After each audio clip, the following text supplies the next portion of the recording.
Akhilesh ji CM कह रहे हैं कि 2043 तक इनकी सरकार रहेगी क्योंकि अपराध इतना था कि लोग डरे हुए हैं।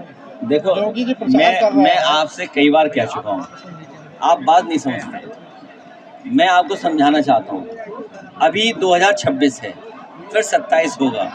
वो अपने कुर्ते का साइज बताते हैं क्या 47 में कुर्ते का साइज क्या होगा? योगी जी गए थे क्योंकि इससे पहले कुर्ते का साइज कम था, लेकिन भ्रष्टाचार कर कर करके उनके कुर्ते का साइज बढ़ गया है। इसीलिए वो कह रहे हैं 47, अपने कुर्ते का साइज बता रहे हैं वो 47।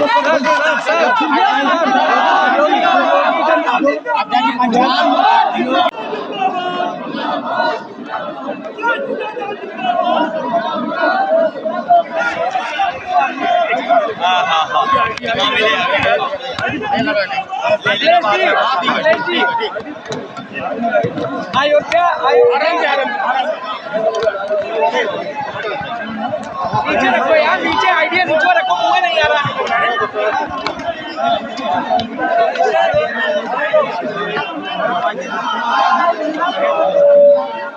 महिला आरक्षण पे क्या अभी रुक जाइए। सबसे पहले नीचे करो यार आईडी नीचे करो। सबसे पहले मैं मोहम्मद रिजवान साहब पप्पू और राज्यसभा में सांसद संजय सिंह जी का बहुत बहुत आभार और धन्यवाद देना चाहता हूँ। मैं पप्पू भाई के पारिवारिक कार्यक्रम में शामिल होने आया हूँ और इनके कार्यक्रम में शामिल होने से बहुत सारे अपने सुल्तानपुर के सभी वरिष्ठ बुजुर्ग संगठन के लोग, पदाधिकारी और आम जनता से और अपने पत्रकार साथियों से मिलने का मौका मिला है। मैं दोनों बेटा बेटी को बहुत शुभकामनाएं देना चाहता हूं और मैं धन्यवाद देता हूं संजय सिंह जी का। सुल्तानपुर से निकल कर के इन्होंने जो न केवल दिल्ली बल्कि देश की राजनीति में एक आवाज़ और एक दमदार पक्ष रखने का उन्होंने काम किया। हम सब लोग मिलकर के इस देश की जो खूबसूरती है, साझी विरासत, अपना गंगा जमनी तहजीब, भाईचारा, हमारे आपके मिली जुली संस्कृति, उसको और सजाना चाहते हैं, सजोना चाहते हैं। हम लोग वही सी संस्कृति को जितना हम लोग आपस में प्रेम, भाईचारा, खुशहाली लाने का काम करेंगे, उतना ही हमारा लोकतंत्र मजबूत होगा। हम लोग लोकतंत्र को मजबूत करने के लिए, और लोकतंत्र में एक तंत्र की कोई जगह नहीं है। लोकतंत्र में बाबा साहब भीमराव अम्बेडकर जी का संविधान, उसके तहत देश चले, मन विधान से नहीं चले। लोग वन वे हैं, बस बोलते हैं, आप सुनते जाइए। वन वे की कोई जगह नहीं होती है डेमोक्रेसी में। डेमोक्रेसी में संवाद है, हम एक दूसरे से बातचीत करते हैं, तब रास्ता हल होता है। हाल ही में भारतीय जनता पार्टी उद्योगपतियों के साथ खड़ी दिखाई दे रही है। उन्होंने उद्योगपतियों का एटीएम नोएडा में लगवा दिया और उसका परिणाम ये हुआ कि मजदूरों की अनदेखी हुई।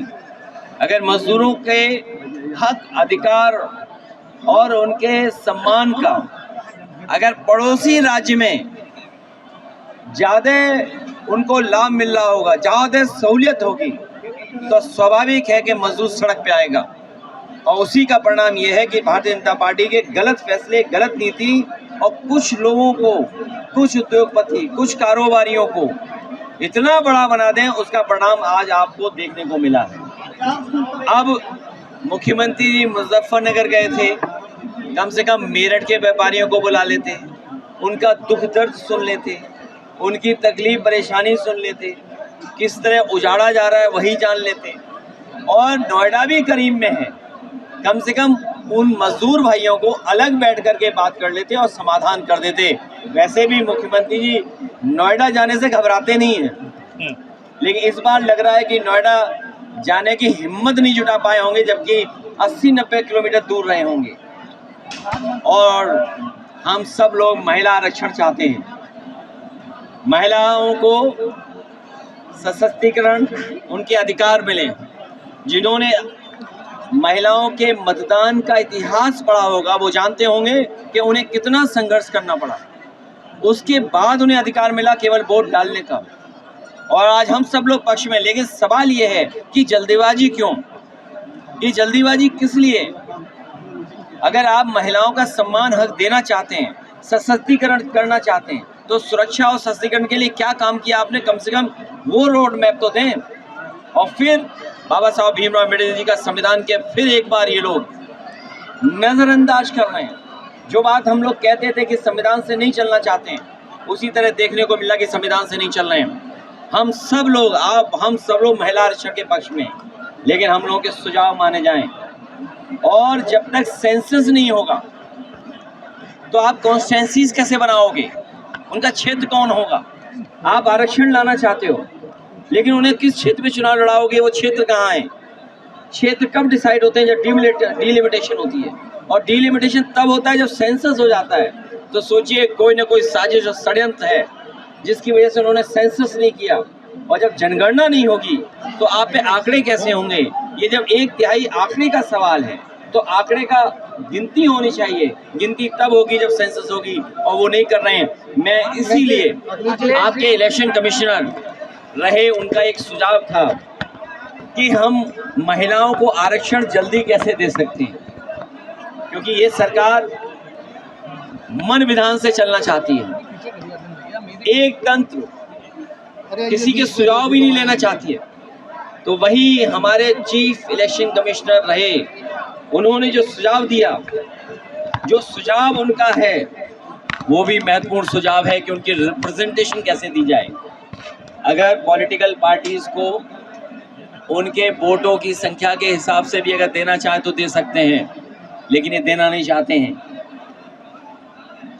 अखिलेश जी बंगाल में प्रचार कर रहे हैं, प्रधानमंत्री जी कह रहे हैं ममता जी लूटे जा रही हैं। देखिए, अब डबल इंजन की सरकार आ गई है यूपी में, ये अभी बंगाल में भी ये स्थिति आने वाली है। आप जाएंगे प्रचार करने, क्या जवाब देंगे भाई? हमारे मुख्यमंत्री जी जो हैं वो बहुत ही घबराए हुए हैं, क्योंकि अभी मैं एक डिप्टी सीएम साहब का इंटरव्यू देख रहा था। मुख्यमंत्री जी की तस्वीर पहले हटा दी। सोचो, डिप्टी सीएम ने सीएम की तस्वीर हटा दी, और सीएम डिप्टी सीएम को नहीं हटा सकते। ये जो डिप्टी सीएम दीदी दीदी दीदी दीदी कह रहे थे, आप बताओ, दीदी हो गई वो तो अच्छी बात है, दीदी कहा, लेकिन वो तस्वीर कहाँ है मुख्यमंत्री की? राम जन्मभूमि जी भी आपने कहा, पंचायत चुनाव ने कहा है, उसके साथ करिए, क्या कहेंगे? मैंने कहा अपने किसान भाइयों से, नौजवानों से और गांव में रहने वाले जो तैयारी कर रहे थे प्रधानी की, तैयारी भूल जाइए, सरकार हटाइए, फिर तैयारी करिए। राम जन्मभूमि ट्रस्ट के अध्यक्ष दीपेंद्र मिश्रा ने कहा है,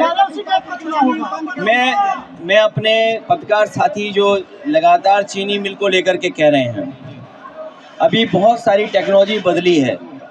अभी एक बड़े उद्योगपति से मैं कुछ दिनों पहले मिला था, हालांकि उत्तर प्रदेश में एक वो कारखाना लगा रहे हैं। इधर एथेनॉल का कारोबार बढ़ा है, कुछ पॉलिसीज़ के तहत कभी समाजवादियों ने शुरू किया था।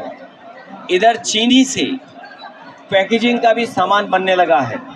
तो भविष्य में इस तरह के कारखाने जो गन्ने से सीधा एथेनॉल बना सकें, या चीनी से कोई नया पैकेजिंग या कोई ऐसी हमारे इस्तेमाल की चीज़ बना सकें, उन कारखानों को बड़े पैमाने पर सहूलियत दे करके कारखाने खुलवाने का काम करें। राम जन्मभूमि ट्रस्ट के अध्यक्ष दीपेंद्र मिश्रा ने कहा है कि जो नेताजी सरकार उनके बोलने का कांड हुआ था, राजनीतिक कारण था। अखिलेश जी,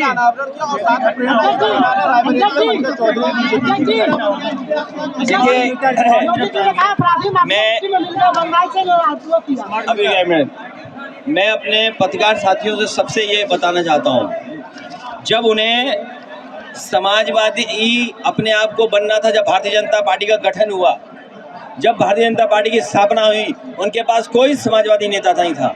उन्हें मंच पर जयप्रकाश जी को लाना पड़ा। जिस समय ये लोग अयोध्या से हारे, आप रिकॉर्ड चेक करिए, जिस समय सपा बसपा ने भारतीय जनता पार्टी को हरा दिया, उसके बाद ये मंच पे बाबा साहब भीमराव अम्बेडकर जी को भी ले आए हैं। ये बाबा साहब भीमराव अम्बेडकर जी के रास्ते पे नहीं चलते हैं, ये छतरी लगाना चाहते हैं। लेकिन महिलाओं की क्षेत्रफल कौन सा है बताओ हमें। बाबा साहब भीमराव अम्बेडकर जी के जितने भी स्मारक बने हैं या प्रतिमाएं लगी हैं, उन पर छतरी लगाना चाहते हैं। लेकिन बताओ महिलाओं के लिए क्षेत्र कौन सा है बताओ, आप कहाँ से चुनाव लड़ेंगी। आरक्षण ला रहे हैं, और आरक्षण की धांधली कितनी हुई है उसका भी हम लोग लेखा जोखा बहुत जल्दी आपके सामने लाएंगे। ये पीडीए से घबराए हुए लोग हैं। राम मंदिर ट्रस्ट के अध्यक्ष नितेश मिश्रा बोल रहे हैं कि नेताजी की सरकार में जो भूमिहार सेवकों हमने भी एक मंदिर बनवा दिया है। ऐसा है, हमने भी केदारेश्वर मंदिर बनवा दिया है भगवान शिव का। मैं उन्हें भी बुलाऊंगा और आप लोगों को भी बुलाऊंगा। 27 में क्या आम आदमी पार्टी भी आपके साथ, संगठन के साथ? ये संजय जी हमारे साथ हैं, हम दोनों मिलकर के तय कर लेंगे क्या करना है। और ये स्मार्ट मीटर, ये प्रीपेड नहीं है मीटर, ये पीड़ा देने वाला पेड मीटर है, पीड़ित मीटर है। और मीटर तेज भाग रहा है, बिल ज्यादा आ रहा है। यही स्मार्टनेस है हमारे मुख्यमंत्री जी की। आपके सांसद सुल्तान नहीं दिखाई दे, क्या कहेंगे? विशेषकर सोली में बहुत दावेदार है, सोली में क्या होने जा रहा है? दावेदार हैं, ये तो अच्छी बात है। इसका मतलब सरकार बनने जा रही है। आपके सांसद राजनीति हो या क्रिकेट, देश विदेश की ब्रेकिंग हो या आपके मोहल्ले की बड़ी खबर, सब मिलेगा एक ही ऐप में, सबसे तेज और भरोसेमंद। अभी डाउनलोड करें दैनिक भास्कर डिजिटल।